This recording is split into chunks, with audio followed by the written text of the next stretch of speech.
Wahyu pasal 13. Binatang yang keluar dari dalam laut. Lalu aku melihat seekor binatang keluar dari dalam laut, bertanduk 10 dan berkepala 7. Di atas tanduk-tanduknya terdapat 10 mahkota dan pada kepalanya tertulis nama-nama hujat. Binatang yang kulihat itu serupa dengan macan tutul, dan kakinya seperti kaki beruang, dan mulutnya seperti mulut singa. Dan naga itu memberikan kepadanya kekuatannya dan tahtanya dan kekuasaannya yang besar. Maka tampaklah kepadaku satu dari kepala-kepala seperti kena luka yang membahayakan hidupnya. Tetapi luka yang membahayakan hidupnya itu sembuh. Seluruh dunia heran, lalu mengikut binatang itu, dan mereka menyembah naga itu, karena ia memberikan kekuasaan kepada binatang itu. Dan mereka menyembah binatang itu sambil berkata, "Siapakah yang sama seperti binatang ini? Dan siapakah yang dapat berperang melawan dia?" Dan kepada binatang itu diberikan mulut yang penuh kesombongan dan hujat. Kepadanya diberikan juga kuasa untuk melakukannya 42 bulan lamanya. Lalu ia membuka mulutnya untuk menghujat Allah,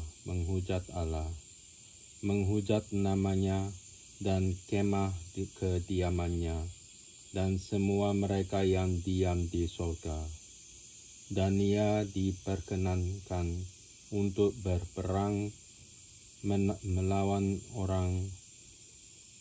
orang kudus dan untuk mengalahkan mereka.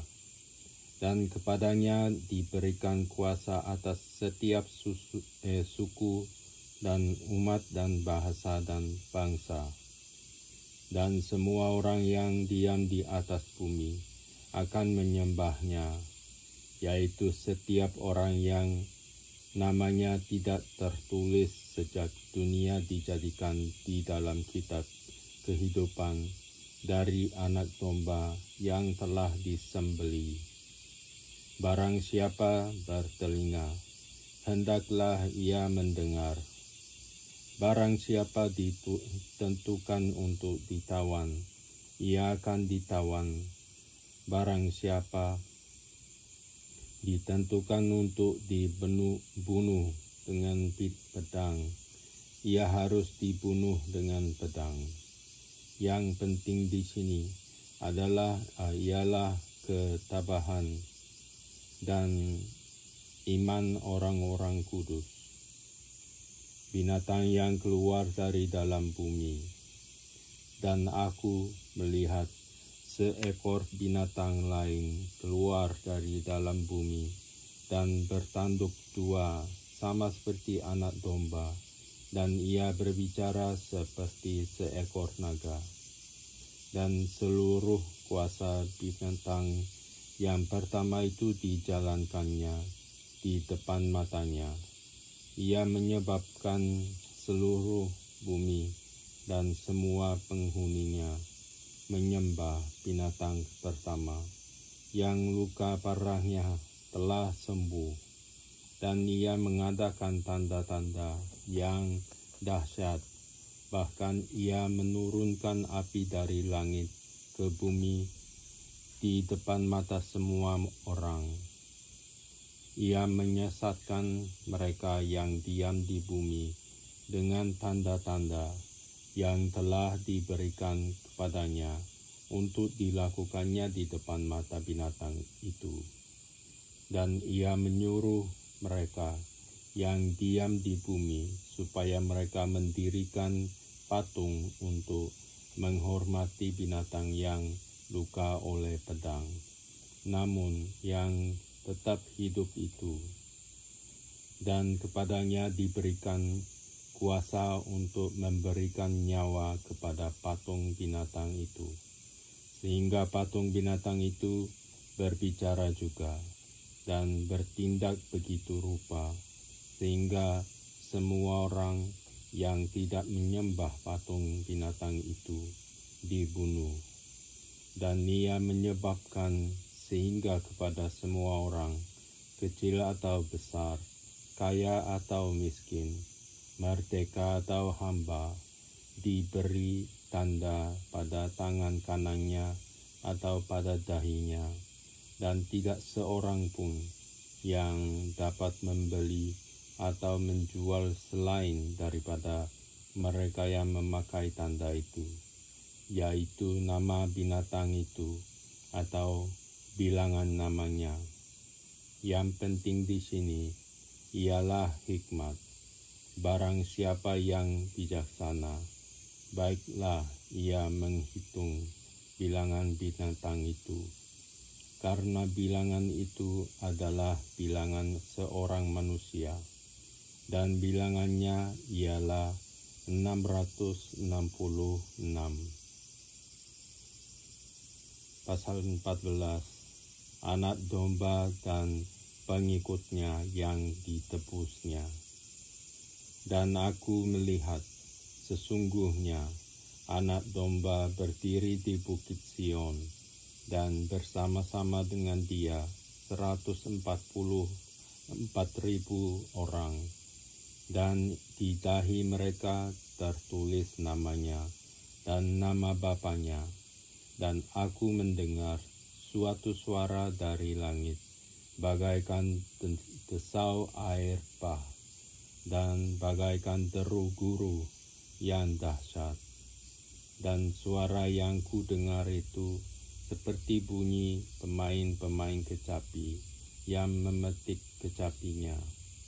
Mereka menyanyikan suatu nyanyian baru di hadapan takhta dan di depan keempat makhluk dan tua-tua itu, dan tidak seorang pun yang dapat mempelajari nyanyian itu selain daripada 144.000 orang yang telah ditebus dari bumi itu.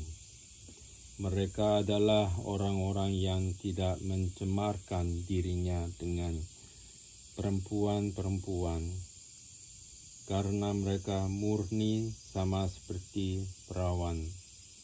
Mereka adalah orang-orang yang mengikuti anak domba itu, kemana saja ia pergi. Mereka ditebus dari antara manusia sebagai korban-korban sulung bagi Allah dan bagi anak domba itu. Dan di dalam mulut mereka tidak terdapat dusta, mereka tidak bercela. Pemberitahuan tentang penghakiman.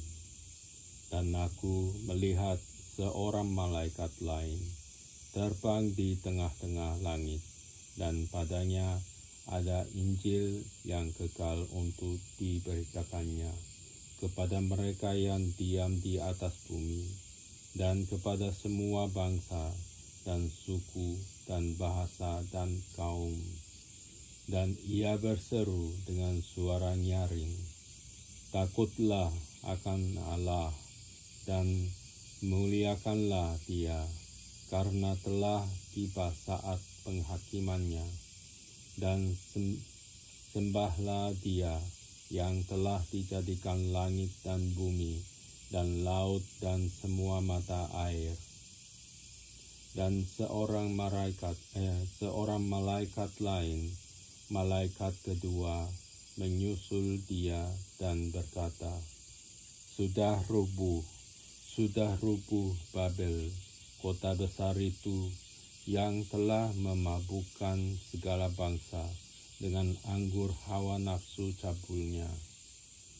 Dan seorang malaikat lain, malaikat ketiga, menyusul mereka dan berkata dengan suara nyaring, Jikalau seorang menyembah binatang dan patungnya itu, dan menerima tanda pada dahinya atau pada tangannya, maka ia akan minum dari anggur murka Allah yang disediakan tanpa campuran dalam cawan murkanya, dan ia akan disiksa dengan api dan belerang di depan mata malaikat-malaikat kudus dan di depan mata Anak Domba.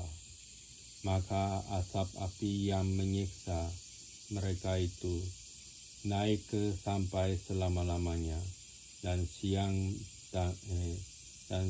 malam mereka tidak henti-hentinya disiksa, yaitu mereka yang menyembah binatang serta patungnya itu, dan barang siapa yang telah menerima tanda namanya.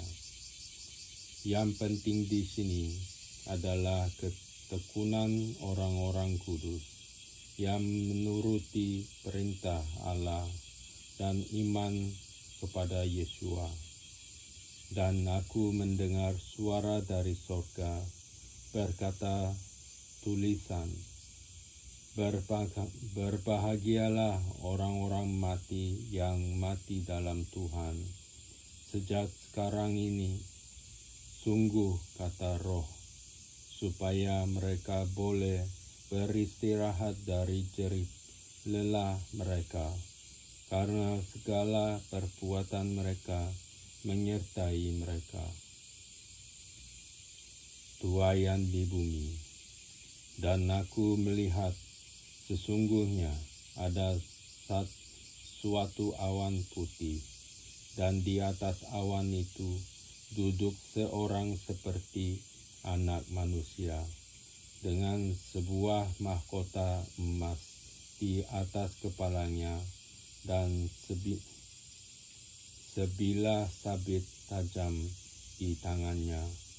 Maka keluarlah seorang malaikat lain dari bait suci, dan ia berseru dengan suara nyaring kepada Dia yang duduk di atas awan itu, ayunkanlah sabitmu itu dan tuailah, karena sudah tiba saatnya untuk menuai, sebab tuaian di bumi sudah masak. Dan Ia yang duduk di atas awan itu mengayunkan sabitnya ke atas bumi, dan bumi pun dituailah. Dan seorang malaikat lain keluar dari bait suci yang di sorga, juga padanya ada sebilah sabit tajam. Dan seorang malaikat lain datang dari Mesbah. Ia seorang malaikat lain datang dari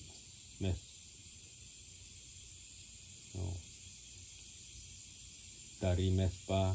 Ia berkuasa atas api, dan ia berseru dengan suara nyaring kepada malaikat yang memegang sabit tajam itu. Katanya, ayunkanlah sabitmu yang tajam itu, dan potonglah buah-buah pohon anggur di bumi, karena buahnya sudah masak. Lalu malaikat itu mengayunkan sabitnya ke atas bumi, dan memotong buah pohon anggur di bumi, dan melemparkannya ke dalam kilangan besar, yaitu murka Allah. Dan buah-buah anggur itu dikilang di luar kota, dan dari kilangan itu mengalir darah, tingginya sampai ke kekang kuda, dan jauhnya 200 mil. Pasal 15. Nyanyian mereka yang menang. Dan aku melihat suatu tanda lain di langit, besar dan ajaib, 7 malaikat dengan 7 malapetaka terakhir, karena dengan itu berakhirlah murka Allah. Dan aku melihat sesuatu bagaikan lautan kaca bercampur api, dan di tepi lautan kaca itu berdiri orang-orang yang telah mengalahkan binatang itu, dan patungnya dan bilangan namanya. Pada mereka ada kecapi Allah, dan mereka menyanyikan nyanyian Musa, hamba Allah, dan nyanyian anak domba. Bunyinya, besar dan ajaib segala pekerjaanmu, ya Tuhan Allah, yang maha kuasa. Adil dan benar segala jalanmu, ya Raja segala bangsa. Siapakah yang tidak takut, ya Tuhan, dan yang tidak memuliakan namamu? Sebab Engkau saja yang kudus, karena semua bangsa dan akan datang dan sujud menyembah Engkau. Sebab telah nyata kebenaran segala penghakimanmu. 7 malaikat dengan 7 cawan murka Allah. Kemudian daripada itu, aku melihat orang membuka bait suci, kemah kesaksian di sorga, dan ke-7 malaikat dengan ke-7 malapetaka itu keluar dari bait suci, berpakaian lenan yang putih bersih dan berkilau-kilauan, dan dadanya berlilitan ikat pinggang dari emas. Dan satu dari keempat makhluk itu memberikan kepada ke-7 malaikat itu 7 cawan dari emas yang penuh berisi murka Allah, yaitu Allah yang hidup sampai selama-lamanya. Dan bait suci itu dipenuhi asap karena kemuliaan Allah dan karena kuasanya, dan seorang pun tidak dapat memasuki bait suci itu sebelum berakhir ke-7 malapetaka dari ke-7 malaikat itu.